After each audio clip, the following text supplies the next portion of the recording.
Sleep cycles are the states at which you travel through while you're sleeping. There's deep sleep and there's REM sleep, right? These are the big two ones. Deep sleep, you don't want to wake up from because it is when you have to have the most force exerted onto you to wake up. Maybe there needs to be some sort of big noise or you have to be shaken. But REM sleep is when you're susceptible to just waking up on accident. Your brain is active and you could just wake up at any moment.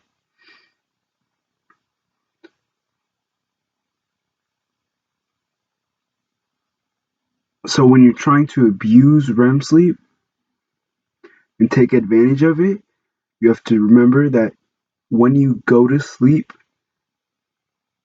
is so detrimental to how you feel when you wake up and when you wake up. If you go to sleep, say 8:15, right? You could wake up and feel energized, feel great a few hours later, right? If you go to bed at 8:40, just a few minutes later, you may wake up and feel the complete opposite. So choose and be disciplined about when you go to sleep. Makes a huge difference. To recognize the periods and intervals between when you're in and out of REM sleep is extremely important. It can be generalized to this idea of hour and 30 minutes. Hour and 30 minutes after you go to sleep, you go into REM sleep. You probably won't wake up. 3 hours after you go to sleep, you'll go to REM sleep again, and so on and so on.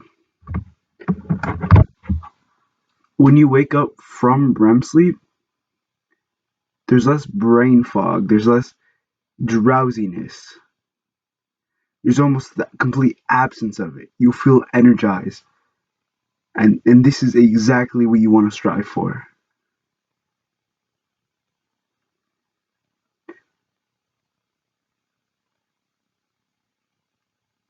How to practice this?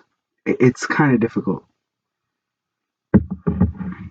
In practice, I would recommend a light alarm such as this. It'll light up 20, 30 minutes before you even go into REM sleep. And so when you finally are in REM sleep, hopefully the idea is that the light will bounce off the ceiling and go into your eyes and it'll make you more susceptible to waking up. This you probably won't wake up during deep sleep because in deep sleep you just won't wake up. But in REM sleep, your eyes are moving and you may be able to pick up on that light and wake up maybe even before your alarms go off. Aside from that, you also want to use like almost a schedule of sorts to keep track of specifically if you want to wake up at a certain time, when should you go to bed to wake up at that certain time? And you'll want to use a time calculator that I'll link in the video under in the description. And this is a very helpful tool.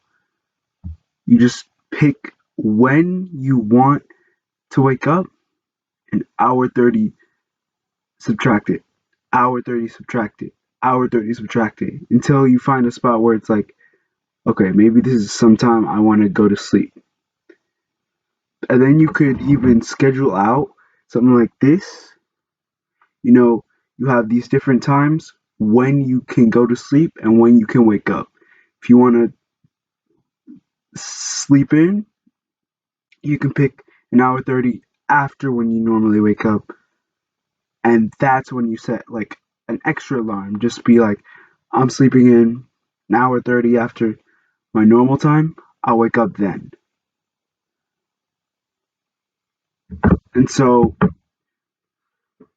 you can kind of abuse this to the point where you can go to sleep later in the night, wake up maybe 3 hours later, and wake up feeling energized and good for the first half of the day.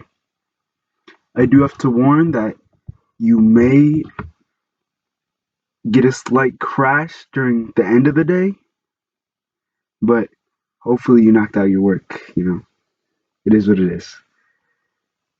Actions have consequences. It happens.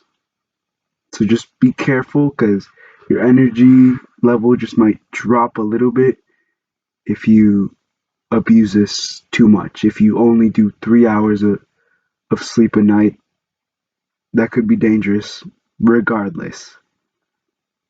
Be careful with this and be cautious.